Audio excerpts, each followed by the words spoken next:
Hi guys, welcome to the channel for new battle report. Thanks a lot Fair for the battle. It was a pleasure to face you again. Thank you for being available.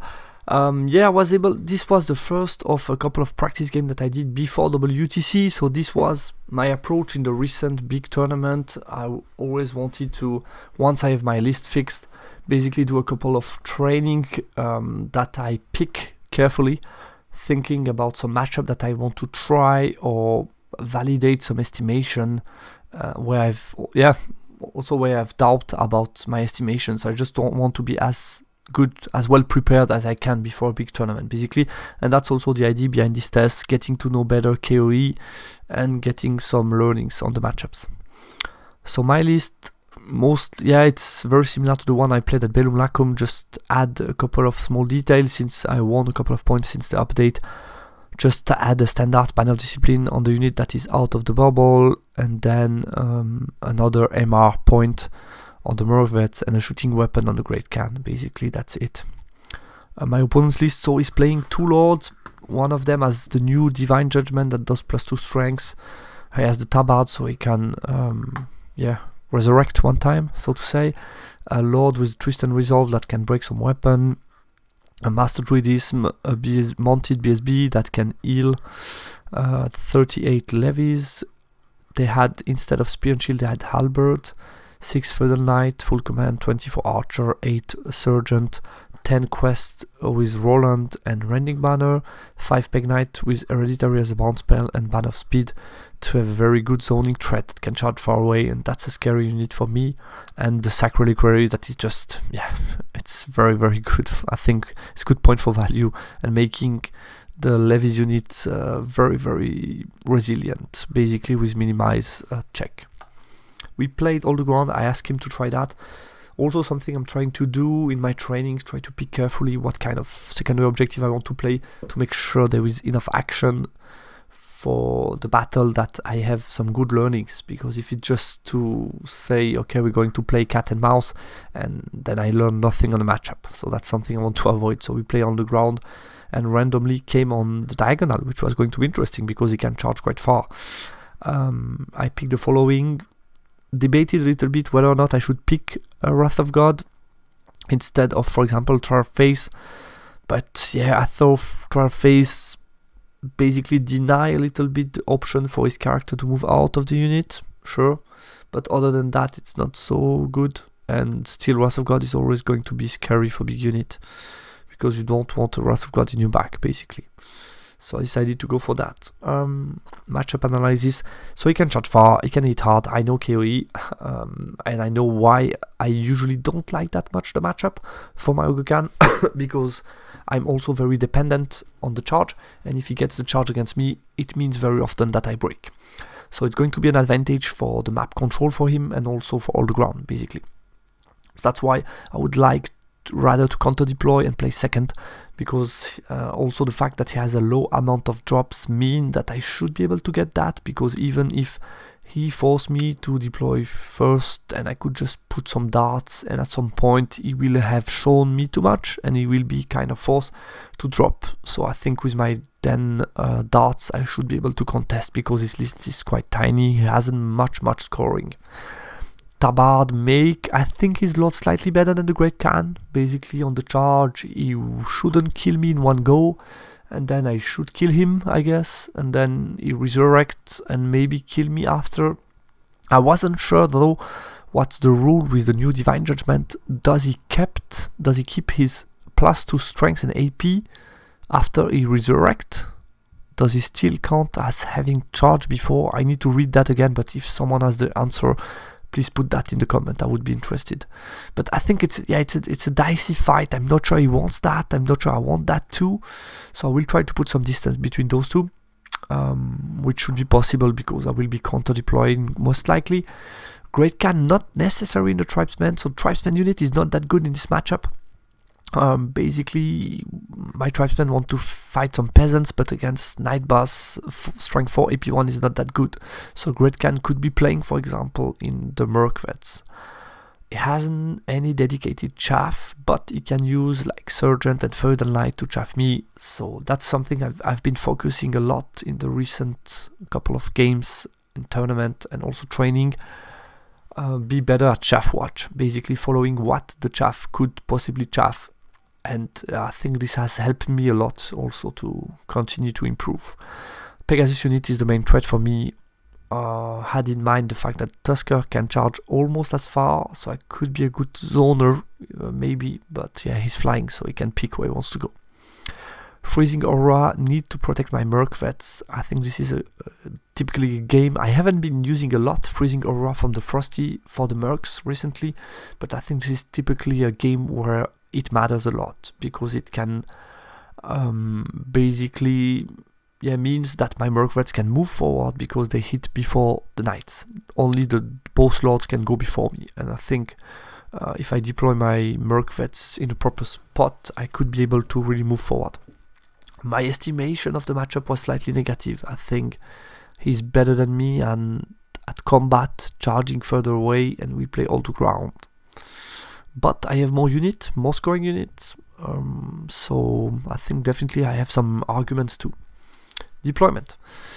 So deployment was quite interesting. First of all, I won the roll for side. I took the side of the map where I have a hill, a wall possibly useful, and giving him a ruin in his map. So I think that was the right call.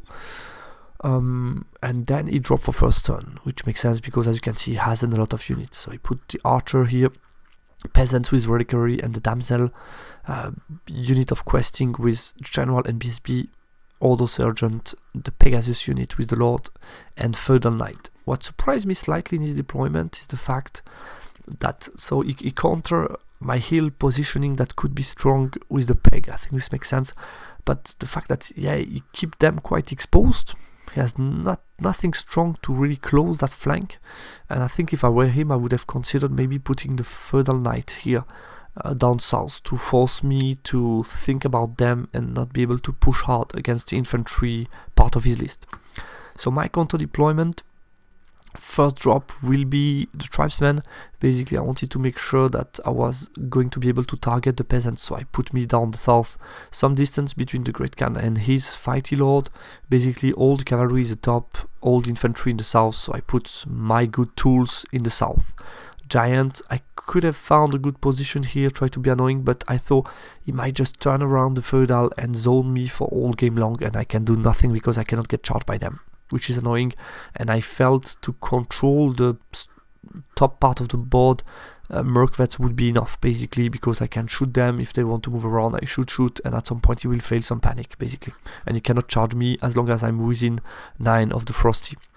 So I felt Giant go down to storm some infantry might be a good decision. So Giant, I put all my 3 darts in the middle to be able to chaff and score secondary. My Tusker were here in the middle, basically giving me some very good zoning options. So I felt that was also a good way to limit a little bit what the peg might do, because if they move north, they get shot by Merc Vets that strike before them with the Frosty as a support piece.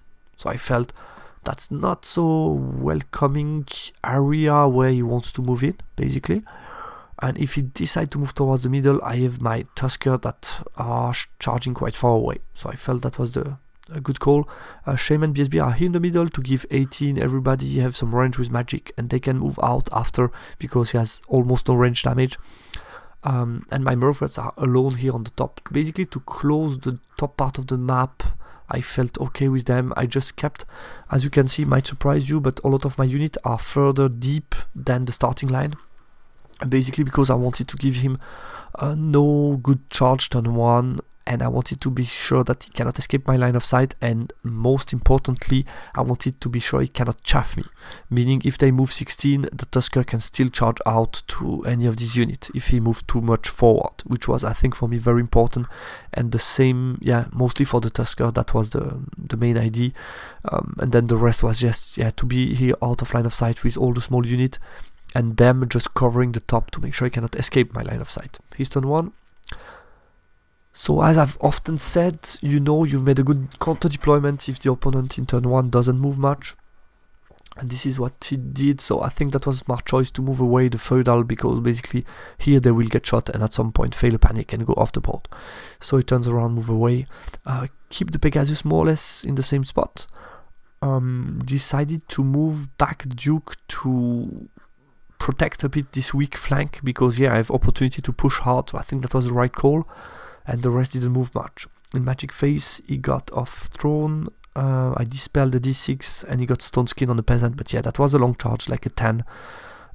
I have no way to break his steadfast, and he has some good counter charge setup, so that there was no way I was going to do that. And with shooting, he did 2 wounds to my 5-up giant. My turn 1.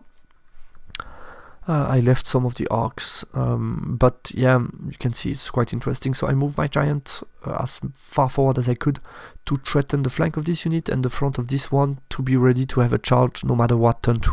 So I felt that was okay. No charge possibility for the Lord. My big boss just slide towards the side. These 2 units back off for the moment. Tusker moved slightly to the side. I kept my character out of all units to be ready to use them as chaff if I need to, and still I'm within 24 of the questing, so I can shoot them, do some magic. Frosty moved back, basically didn't want to get charged. I moved my Mercvets forward. I could have already reformed them, I think 5 wide, to cover more ground and maybe be able to move 1-2 inch more forward, and just to have more attack in case he wants to charge me. I just positioned him to give Freezing Aura, no charge for him, and basically be in position to counter charge. So I felt okay. And my dog, why did I put my dog so far away from my starting line? Basically because of Master of Hairs, the D6 strength 4. I didn't want to die to that early on, so I kept my dog out of the 18, and then it's kind of hard to reposition it centrally to chaff something because I have nothing good to chaff in the north part. So I just move out of the line of sight. I don't know, there will be maybe at some point an opportunity, and in the meantime I can just force some march check on this unit. In the Magic Phase, I dispel a control with 1 dice. I did d6 plus 1, so boosted Hand of Even, did 2 wounds to the questing. With shooting, I did 1 wound to the peg, and the Great Khan with his newly bought Ogre crossbow did 1 wound to the questing, which was nice. His turn. To my surprise, he took a long charge to the 9 remaining questing charge into my Tusker on an 11 Swift Stride, which is a very strong long charge, especially considering the fact that he cannot chaff me. So I felt a bit surprised by that.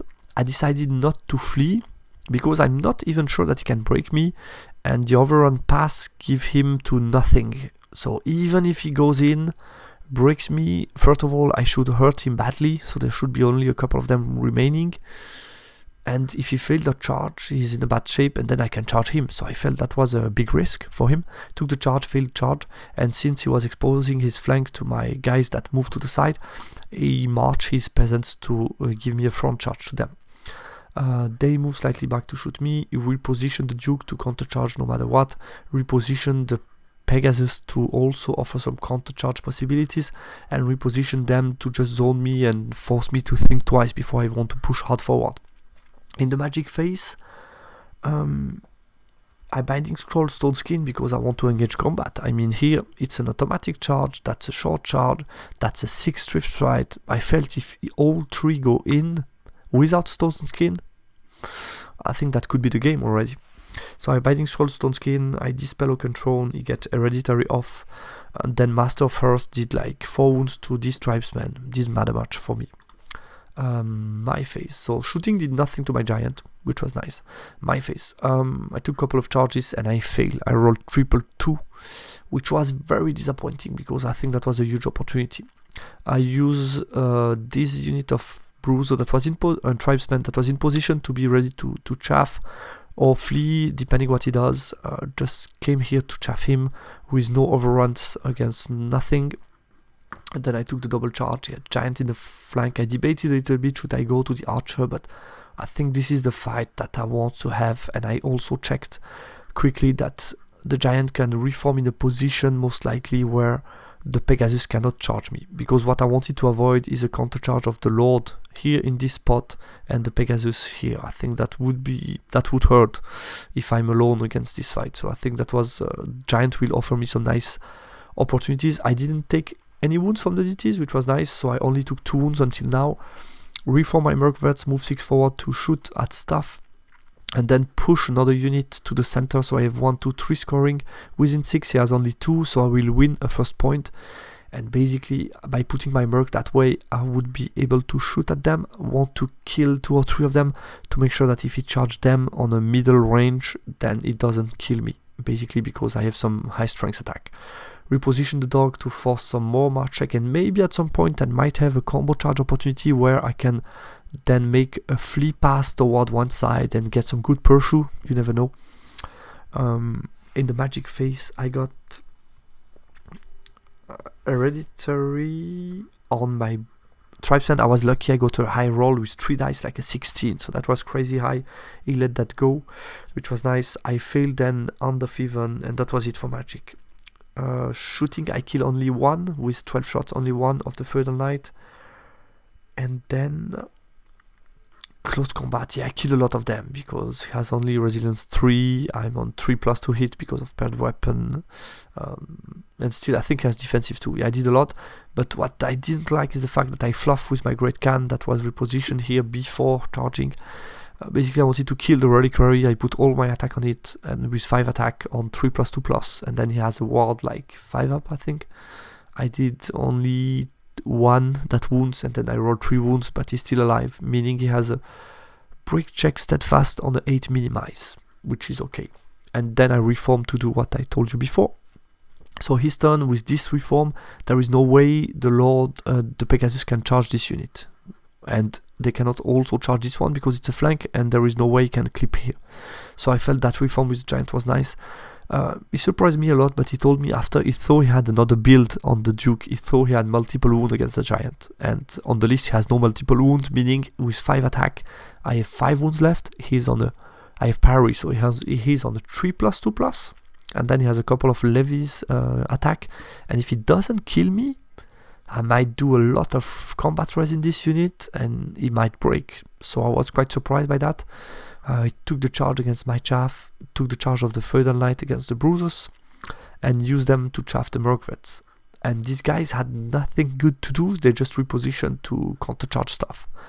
Magic phase, on the 1 card, he decided to 5 dice Stone Skin on the Peasants. So yeah, that went in. I had only 4 dice to try to stop that. Couldn't do anything, and he didn't miscast. Shooting, he didn't do much. Close combat, yeah, his lord did 4 wounds to my giant, and then the 4 remaining levies killed the giant. So that's a bit unfortunate, but I knew this could happen, so that's life. But I still did a couple of wounds. He decided not to overrun against me. I killed the reliquary, and I think also the champion. So he decided just to reform. Here he killed me, and here I stuck. So I did no wounds, which was slightly disappointing because it's 6 attack on a 4 up 2 up, and then he has only 5 up 6 up. So not so likely that I do no wounds. But he didn't do much to me, and I lose by 3, I think, and I passed like a 5 rollable. So it was quite lucky for me. My turn. Some charges. So I charge with my Frosty against these guys. So I think he realized the fact that yeah, it's a dicey combat, and if he goes into this combat, I have my champion here. So basically he could only before I think I didn't have the champion, but basically the idea was if he goes into this combat at some point without Stone Skin, he could break basically. And even the fight with the Great Khan, I'm not sure he wants that, because it's still the outcome is still quite dicey. So I went with the Frosty against them, Mervets against the Chaff. So here the idea is to try to break them, to have a double pursue. The Frosty could pursue on a 9 Swift Stride to block them and get the charge, which would be huge. And these guys short overrun on the flank to try to chaff them. I finally reformed these guys to be in the right formation that I should have been at the beginning, but I didn't pay too much attention to the charge distance. He has not too much long charge to get to charge me. I just felt, the combat are here in the middle, he might want to charge me no matter what in the middle, so I need to be close. But I think I could have, like you see in the reform, I just come more forward, and I could have just moved like 2-3 inch backwards to make it longer for him and think twice about what to do.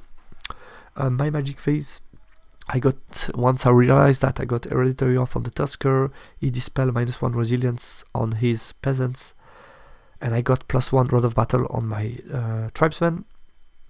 I kill with shooting one of the questing with the BSB. First Mammoth, yeah, I was a bit lucky. I won by 2. He break his check on 7 rerollable, 6 rerollable because of the fear. I pursue, I catch him, but I don't get the 9, but here I get to his flank, which was the most important to block him for next turn. Here I kill those guys, and here, yeah, I didn't do much. I did like 5 wounds. Yeah, Stone Skin, I have 25 attack on the 2+ 5 up, and then the Great Khan 5 attack on the 2+2+, and 4 stomps, and with that I did only 4 wounds. So I think I even here lost by 1. I had to take a check. It was crazy. My turn. So his turn. He charged with the peg and the lord, so he passed this charge. I think it was 8 or 9. He got that into me. I think it was 18, and he has movement 9. Should be a 9, I guess. And the guy charged me as well. So yeah, gets in. I decided to try to see also the fact that it's a training. He has no overrun. I wanted to see. Maybe I can hold with hereditary off. Not sure. But he's in my back. Everything is looking forward, so it's not perfect for me. And the rest, yeah, is stuck in combat, basically, more or less. He turned around, tried to shoot me, but last round he already tried, but had only like 2 shots against me, did nothing, and here I move away, basically. Magic Face, he got he got Stone Skin, he got first Oaken Throne off, and then with 4 dice, he was able to heal the peasants, and heal like 6 of them. And then close combat, again I had 25 attack, I killed like 4, and then the Great Khan did deliver, and I did some stomps, because he had only resilience 3 at this point, and this time he broke combat. I think it was an auto break, or maybe double 1, but he failed that check. And what he did wrong here, he decided to go do this combat first, meaning I was able to pursue and get to the flank to them. I don't think it changed everything, to be honest with you. Because then it was going to be my turn, and even if he killed them and reform, maybe I can find a way to pivot charge him in the flank, or it would have been maybe a front charge, which is not the same. So definitely it was a mistake from him. So yeah, then this combat didn't do much. He lost by 2 only. My Great Khan tried to strike at the BSB, did 0 wounds, so that was disappointing. BSB has only like a 1-up, 5-up. So not great. I did nothing to him. He lost by 2, passed the check on a 7 rerollable, and here he broke me and let me flee. I did 5 wounds to him because we go same time with the mount than the peg. But then I go after him. I have only 1 guy left with 3 wounds, so I break. He let me flee and restrain with both. My turn 4. So as you can see, I did some damage here. My turn 4, I put a double charge here with bruises and the BSB. I felt they're only strength 4. I have 6 strength 6 attack, 5 strength 5 attack, plus some impact, plus a standard and a BSB. I felt okay about that. Here we're still stuck in combat. I put my Mammoth to counter charge in the back, and them to shoot at him and then charge in the flank in case I'm still stuck. I felt okay. I was lucky to roll a 4 rollable and rally, so that was very lucky for me. And the Magic Face, I got hereditary off on my Death Star, so he has no magic anymore. I put -1 strength on the peg to secure that combat as well. He dispels End of Even on his big lord. Close combat, this time here he loses by 5. I kill the BSB with the Great Khan, he loses by 5. And he stick on a 4, no reroll. So that was quite important. And this one as well, I did a lot of wounds. He loses by 4. And he has a check on a 5, no reroll, and he passes it as well. So some strong check. He's turn 5, charges his lord in the back. So here the reform is quite tricky. I positioned my back to his lord, basically the idea being to give a front to them, because I didn't want them to charge my flank and break me. So here, if he charged me in the back, I will be steadfast no matter what, and then I have some good counter charge set up. So that should be fine no matter what happened. Basically they cannot charge me in the front because I would have too much combat result against them. So I think that was a right call. And also, yeah, I still have my champion alive, so I have still plenty of option. Here we're still stuck in combat. Close combat, what will happen? I will kill the champion. We go into a challenge Great Khan against his lord. to see. We do 0 to each other, and I think he's stuck, or I think it was a tie combat, and here, yeah, I break the peg died basically. And my last turn, yeah, I will just boom, boom, boom, everything in. He will be auto breaking for the record. He will do 2 wounds to my Great Khan, and I will do, I think, nothing or not much to him, I guess. And do a couple. I think I will do a couple of 2 wounds like to this lord, and yeah, he will just be in auto break because of the massive combat result that I have here, and that's the end. So it took from me 3 tribesmen, a giant, 3 bruiser, and half of the Tusker that rallied. Post-game analysis. So the deployment, I think I had the depth where I need to have it. The only mistake that I see in the deployment stage is the Tusker should have been 3 wide. My strategy was to at the first part of the game to stand off and then use my darts in the second part. So from turn 2 upwards, I use my darts to chaff him, score, and be able to approach the center. Confirmation on that I wanted on the matchup, the fact that questing and peg on the charges are quite scary for the Ogre Khan. It was very hard to deal with the peasants. When I failed this 6 Swift Stride charge with my Tusker, it complicated a lot my life. I think I win that combat. Could I have broken him? I don't know, I need to run the math, but I think since I have a magic face, I could have been able to break him even. I like the use of the tricks that I made to avoid the counter charge. First with the giant, then the positioning of the tribesmen, also giving the back, and stuff like that matter a lot, basically to avoid him getting some nice counter charge. Yeah, my Tusker were too close on a key turn. He had no other good charge for the Pegasus, because what I didn't tell you is the fact that both the Frosty and the Merc were protecting each other, because if he charged the Merc Vets, I strike before him, I can stand and shoot, so he dies. And if he charged the Frosty, maybe he kills me, but after I charge him with the Merc Vets and I kill the Pegasus. So he had no other good counter charge, basically, other charge to make. If I would have just backed my Tusker 3-inch to give him no charge, I think I'm safe after that. So that was my biggest mistake of the game. The darts, regarding the list, couple of knowledge, couple of learnings. The darts were very useful, especially the Bruiser with strength 6, adding some welcome strengths in this matchup. I need to be more careful about the footprint management of the Tusker. That was already something that I knew, but I need to take a second to think about the right formation from the deployment. Is it 3 wide or 4 wide? I was quite happy to have so many tribesmen in my main unit, because even when doing multiple combat one after the other, I still had enough of them to be steadfast when it matters, be able to have enough impact because I have an additional rank, stuff like that. And yeah, regarding my opponent, I was slightly surprised by the fact that he took his long charge turn 2 without chaff possibilities, because I still believe that it's kind of risky. The likelihood that he gets the charge off is quite low, and in exchange I think I have some good chances to break that key unit in his list that cannot flee, it's fearless. So I think that charge was a bit too risky, but obviously it opened the game a lot, and after that he was able to use the peasants to shield, and the peasants were really, really good. So yeah, that's it. Thanks a lot, Fair Against, for the nice battle. Thanks a lot, guys, for watching this battle report, and talk to you soon on the channel. Bye.